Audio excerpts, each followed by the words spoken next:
하늘이 열리고 첫째 날 우리 가을 새벽 기도를 시작하는 믿음의 백성들에게 이 축복이 가득하시기를 주의 이름으로 축복합니다. 하늘이 열렸다라고 하는 이 말, 반대로 하늘이 닫혀서 사는 사람들이 많습니다. 다른 것은 다 잘하는데 하늘과 통하지 아니하여서 하늘이 닫혀서, 하늘이 막혀서, 하늘이 가려서 고생하는 사람들이 많습니다. 하늘이 막혔다라고 하는 표현을 사람들이 쓰죠. 아주 험한 일 당하고 또 힘든 일 당했을 때 하늘이 무너지는 것 같다, 하늘이 무너지는 것 같다라고 하는 그 표현을 사람들이 왜 쓸까요? 왜 그런 표현을 쓰게 되었을까요? 하늘이 무너진다. 한 번도 하늘은 무너진 적이 없는데 하늘이 무너질 것 같다. 이걸 이 중국 고사로 기우라고 하거든요. 기우. 하늘이 무너질 것 같은 거. 평생 하늘이 무너질까 봐 그렇게 아무 일도 못 하는 거죠. 한번 그런 심리적인 위축이 작동하기 시작하면 악한 영이 우리에게 넣어주는 마음이거든요. 하늘이 무너지는 것 같은, 무슨 사소한 일만 있어도 심장이 굉장히 요동치고, 그리고 정신이 혼미해지고, 분별력을 잃고 생각하지 못하고 하는 그런 일들이 우리 인생 살다 보면, 이게 자주 반복되다 보면 아예 그게 습관화되는 경향이 있습니다. 무슨 일을 당하든지 부정적으로 말하고, 무슨 일을 당하든지 힘들다고 말하고, 어렵다고 말하고, 못하겠다고 말하고 하는 이 모든 것들이 다 작동하는 원리가 같습니다. 하늘이 무너질 것 같은, 절대 그럴 이유가 없는데, 그럴 일이 없는데도 하늘이 무너질 것이, 언젠가는 하늘이 무너질 거다, 하늘이 무너질 거다, 이렇게 생각하면서 그런 식으로 인생을 살다 보면 아무것도 시작을 못하는 거죠.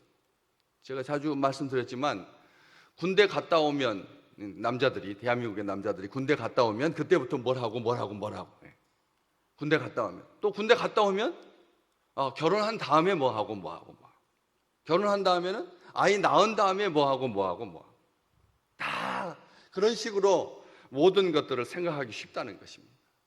하늘이 무너진다라고 하는 것이 실제로 하늘이 무너져서 사람들이 그런 생각을 하게 되는 것이 아니라, 한번 그런 심리적인 위축들을 경험하게 되면 그게 습관화되어서 자주 반복하게 된다는 것이죠.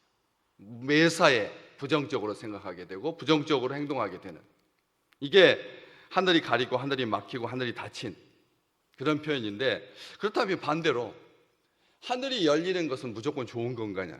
하늘이 열렸다라고 하는 그 말, 이 말이 성서적으로 우리 오늘 본문에 나오는 베드로가 정말 이 모두장의 지붕에서 정오에 기도하려고 지붕에 올라갔다가 그 다음에 시장하여서 먹고자 할 때, 사람들이 준비할 때 황홀함 중에 하늘이 열렸는데, 기도하다가 하늘이 열린 게 아니라 기도하다가 배가 고파서 있는데 사람들이 점심을 준비했고 그때 황홀하여서 하늘이 열리는 이 환상을 봤는데, 그냥 하늘이 열린다라고 하는 그런 의미가 무슨 의미냐는 거죠. 하늘이 열리면 뭘 하늘이 열렸다고 말합니까? 새하늘이 열렸다라고 할 때 사람들이 뭘 새하늘이 열렸다, 하늘이 열렸다라고 표현합니까? 새해, 그렇죠? 새해를 맞으면서 똑같은 한 해인데 왜 새해라고 하는 말을 붙이느냐는 거죠. 왜 정부가 들어섰는데 새 정부가 들어섰다라고 말하고, 또 새 가정을 꾸미게 되었다라고 말하고, 신혼부부들한테 그런 표현을 써서 축복하느냐는 거죠. 하늘이 열렸다라고 하는 것은 단순하게 그냥 상상 속에 하늘이 열렸다, 아니면 심리적으로 위축된 것이 좀 풀렸다, 이런 말이 아닐 거라는 것이죠. 여러분, 만약 그 정도의 하늘이 열리는 경험이라고 하면 굳이 베드로가 경험했던 그 경험을 오늘 가을을 열면서 첫날 우리가 하나님 앞에 그렇게 꿈꾸며 나아갈 필요가 뭐가 있겠습니까? 그냥 그 정도의 심리적 압박감에서 해방되는 것으로 만족하는 신앙생활이라면, 우리가 하늘을 여시는 하나님의 큰 축복을, 큰 은혜를 다 누리지 못하는 거죠. 그렇죠. 오늘 어저께보다 조금 개선되는 것으로 만족한다면, 어저께보다 조금 나은 것으로 만족한다면 여러분, 하늘이 열릴 필요가 뭐가 있겠습니까? 그냥 어저께보다 조금 개선되었다 하면 되지요. 안 그렇습니까? 그냥 사람들이 희미한 막대기 같은 것들이 걸어다니나이다, 아예 깜깜해서 아무것도 못 봤는데 그냥 막대기 같은 것들이 이렇게 지나다니는 것이 보입니다, 그 정도로 만족할 거라면, 완치하지 못할 거라면, 어제 말씀 받은 것처럼 시몬의 장모가 열병이 나아가지고 한 이틀 정도 그 다음에 회복한 다음에 서서히 하나님 앞에서 봉사하기 시작했더라, 수종 들기 시작했더라 해도 되잖아요. 안 그렇습니까? 뭐가 급한데요? 예수님께서 천국, 하나님의 나라, 복음의 역사를 시작하시니까 그게 뭐 3년 동안 갈 건데, 공생의 기간만 3년인데 한 1년 정도 쉬었다가, 아니면 2년 정도 쉬었다가, 아니면 강도처럼 주님께서 십자가 지시기 직전에 주여 나를 당신의 나라에 이르거든 기억해 주십시오, 이렇게 해도 되지 않습니까? 그런데 왜 즉시, 곧, 마가복음의 특징이잖아요. 즉시 곧바로 사람들이 그녀에 대해서 예수께 여짜온대. 곧바로, 곧 열병이 떠나고 곧 즉시 그녀가 그들에게 수종 들었더라, 봉사했더라, 섬겼더라. 아주 어설픈 제자도 아닌, 그렇잖아요. 자기 사윗벌 되는, 안 그렇습니까? 자기 사윗벌 되는, 베드로보다 나이가 더 어린 그런 사람들을 수종 든다. 성경은 그렇게 기록하고 있거든요. 그렇기 때문에 막연하게 하늘이 열리는 말이 아니라는 거죠. 왜? 잘못 열리면 큰일 납니다. 왜? 창세기에 보면 홍수가 어떻게, 하늘의 창들이 열려서, 하늘의 창들이 열려서 홍수가 시작됐잖아요. 잘못 열린 하늘인 거죠. 제대로 열린 것이 아니잖아요. 심판의 시작일 수 있다는 것입니다. 하늘이 열린다는 것이 단순하게 하늘이 열려가지고 악한 영이 쏟아져 내려오면 판도라의 상자가 열려서, 그래서 통제하지 아니하고 통제받지 못하고 통제할 수 없는 그런 상황으로 내몰릴 수 있기 때문에 그런 거죠. 우리 이걸 기억하셔야 됩니다. 하나님을 바라보고 하나님께 간구하고 하나님 의지하고 하늘에서 하나님의 음성을 듣고 소망을 품고 새 힘을 얻어서 앞으로 달려가는 하늘의 복이 임하시기를 주의 이름으로 축복합니다. 저주가 임하는 것이 아니라, 하늘이 열려서 심판이 시작되는 것이 아니라, 단순하게 열리고 닫히는 문제가 아니라는 거죠. 우리 주님께서 요한복음 1장에서 나다나엘과 이야기를 하시면서, 이제 그 나다나엘과의 그 이야기를 통해서 우리에게, 너희에게 이르노니, 나다나엘에게만 말한 것이 아니라 너희에게 이르노니 하늘이 열리고 인자가, 하나님의 사자들이 인자 위에 오르락 내리락 하는 것을 보게 될 거다. 우리 주님께서 그렇게 말씀해 주셨거든요. 야곱의 꿈, 베델에 들녘에서 우리 주님께서 하늘이 열리고 하나님의 사자들이 인자 위에 오르락 내리락, 인자 위에 오르락 내리락이라고 하는 말은 인자 머리 꼭대기에서 올라갔다 뭐 이렇다, 이게 아니라 우리 주님께서 친히 하늘로 통하는 사닥다리가 되신다는 말이죠. 그래서 우리 주님께서 요한복음 14장 6절에서 내가 곧 길이요라고 말씀하신 거죠. 하늘로 난 사닥다리를 그냥 단순하게 천사들이 천사들이 뭐 하려고 하늘에서 내려오는 것이 비전이고 그게 꿈이지, 올라가는 것은 하나님 앞에 떠나가는 거잖아요. 이 땅에서 떠나가는 거니까 그것은 의미가 없잖아요. 근데 왜 오르락 내리락 했나? 하나님께서, 하나님의 백성들이 하나님 앞에 기도할 때 그 기도의 향기를 가지고 하나님께 올라가고, 하나님께서 고넬료의 선행과 구제를 기억하셔서 그에게 환상을 보여주시려고 천사를 내려보내시고, 이런 축복이 우리 믿음의 백성들의 가득하시기를 주의 이름으로 축복합니다. 떠나가는 것은 슬프고 오는 것은 좋다, 이런 이분법적인 논리가 아닌 것이죠. 하늘이 열리는 것은 좋고 하늘이 막히는 것은 나쁘다, 지금 그걸 말하려고 하는 게 아니라는 거죠. 요한계시록 18장 1절에서도 천사가 하늘에서 천사가 내려, 땅에서 솟는 천사는 없습니다. 다시 말하면 땅에는 선한 게 없다는 것입니다. 땅만 보고 다니지 마십시오. 요즘 유튜브 동영상들에 많이 올라오잖아요. 땅만 열심히 이렇게 헤드셋 끼고 이렇게 원판대기 들고 금속 물질 찾아다니는 사람, 해수욕장 돌아다니면서 그럼 하루에 한 350원 나온대요. 350원 나온다고 하더라고요. 옛날 동전, 새 동전, 그다음에 쇠붙이, 병뚜껑, 철붙이 거기에 붙는 거 삐삐삐삐삐 해가지고 가서 보면 또 그래서 거기에서 해봤자 370원밖에 안 나오니까 옛날 고갯길, 옛 고갯길 쫙 가가지고 이렇게 보면 그 길 옆에 옛날 조선시대 동전, 그 엽전 나온다고 하더라고요. 그렇게 열심히 그런 참 재밌죠, 그렇죠. 자기 삶이 풍성한 다음에 취미 삼아 할 수는 있을 것입니다. 그러나 평생 하늘만 땅만 그렇게 바라보고 다닐 일이 아니라는 것이죠. 하나님의 천사가 하늘에서 내려오는 것이고요. 또 요한계시록 21장 10절에도 하늘에서 거룩한 성 예루살렘이 내려오는 그 환상을 요한이 보았던 것처럼 하나님의 거룩한 성, 우리가 하늘을 보지 않으면 하늘의 꿈을 꿀 수가 없다는 거예요. 새 예루살렘의 꿈을 우리가 꿀 수 없다는 겁니다.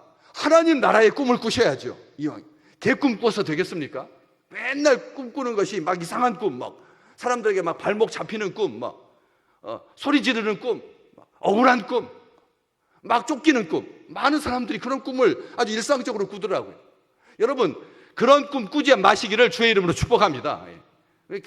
그런 피곤해가지고 잠깐 눈 붙였는데 막 도둑질하고 집이 막 다 털리는 꿈, 횡재한다고 집이 불나는 꿈 좋다고 해가지고 억지로 조작할 수는 없지만 집에 막 불나는 꿈, 막 무너지는 꿈, 그런 꿈들이 얼마나 많은지요.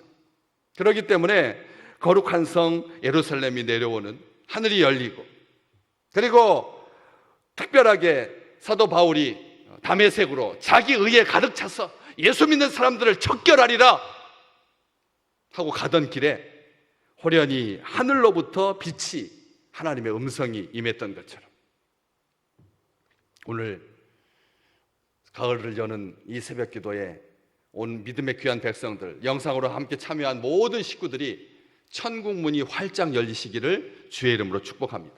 우리 주님 나팔소리 울리며 하늘을 여시고 다시 오실 것입니다. 하늘을 바라보셔야지. 다시 오실 주님은 나팔소리를 울리면서 하늘을 여시고 이 땅에 오시는 거지. 그날을 우리는 꿈꾸며 사는 것입니다. 우리도 호련히 변화하여 주를 영접하게 될 그날을 사모하면서 사는 것입니다. 신명기 28장 12절 말씀, 하늘의 아름다운 보고를 여시사 자기 백성들에게 마음껏 복주시는, 마음껏 복주시는. 아버지 이삭은 야곱에게 복을 몽땅 쏟아붓고 첫째 에서에게 줄 복이 없었잖아요. 어떻게 그럴 수가 있습니까, 여러분? 아니, 쌍둥이인데 둘째한테 아무리 복을 많이 줬다고 첫째한테 줄 복이 떨어지는, 그러니까 인간의 축복이라고 하는 것은 그렇다는 거죠. 인간의 축복이라고 하는 것은 둘째한테 왕창 쏟아붓고 첫째한테는 줄 수가 없는 그런 가녀린 복이라는 거죠.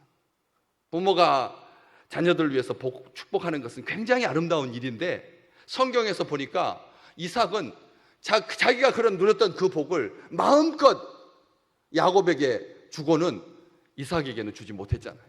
그런 것처럼 이렇게 빈약한 복이 아니라 우리 믿음의 백성들에게는 하늘의 아름다운 보고를 여셔서 이른 비와 늦은 비를 주시고 하나님께서 가득 살아있는 복으로 안겨주실 줄로 믿습니다.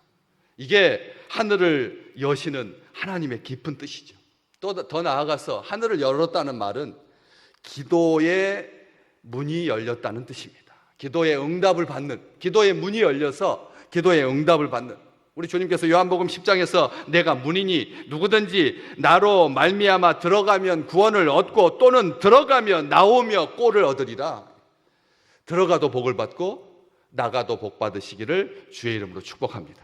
들어가도 복을 받고 나가도 복을 받는, 이게 진짜 복이죠.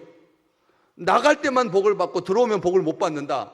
이게 얼마나 제한적이고 사람들을 위축시키는, 그렇지 않습니까? 혹시라도 잘못 건드려서 터질까 봐 이 조마조마한 그런 인생이 아니라 하나님께서 복 주시면 들어가도 복을 받고 나가도 복을 받고 앉으나 서나 하나님의 복으로 사는 아름다운 인생이 될 줄로 믿습니다. 그래서 에스겔이 포로지 그발 강가에서 하늘이 열리면서 민족 구원의 큰 비전을 바라보았던 것처럼 오늘 새로운 눈으로 영적인 안목으로 하나님의 얼굴을 바라보고 그리고 새 아침을 맞는 귀가 열리는 마음의 문이 열리는 살 길이 열리는 구원의 대로가 활짝 열려서 하나님의 역사를 시작하고 하나님의 나라를 꿈꾸며 하나님의 축복이 임하는 우리 믿음의 백성들 될 줄로 믿습니다. 우리 주님께서 세례를 받으시고 누가복음 3장에 기도하실 때 하늘이 열렸습니다. 우리 주님께서 세례를 받으시고 기도하실 때 하늘이 열린 겁니다. 기도하실 때 하늘이 열리고 성령이 비둘기같이 내려오시고 하나님의 소리가 났습니다. 뭐라고요? 너는 내 사랑하는 아들이라 내가 너를 기뻐하노라. 기도할 때 이상한 소리 듣지 마십시오. 기도하면서 하나님께서 나를 치시는 것 같은 느낌이 든다. 말씀 들을 때 은혜 받을 때 저 소리는 꼭 목사님이 생각했다가 나 들으라고 하는 소리야. 이런 식으로 이게 꽈서 받지 말고 하나님의 음성은 기도할 때 열리는 하늘에서 들리는 하나님의 음성은 사랑하는 음성입니다. 내가 널 사랑한다. 내가 널 기뻐한다. 내가 너와 함께한다. 두려워하지 말라. 놀라지 말라. 우리 주님께서 그렇게 말씀하시지 하나님께서 너 두고 보자 이런 식으로 대하지 않으시기 때문에 그래서 내가 너를 기뻐한다 하는 오늘 우리 이 말씀 받으시면서 우리 같이 찬양하시겠습니다.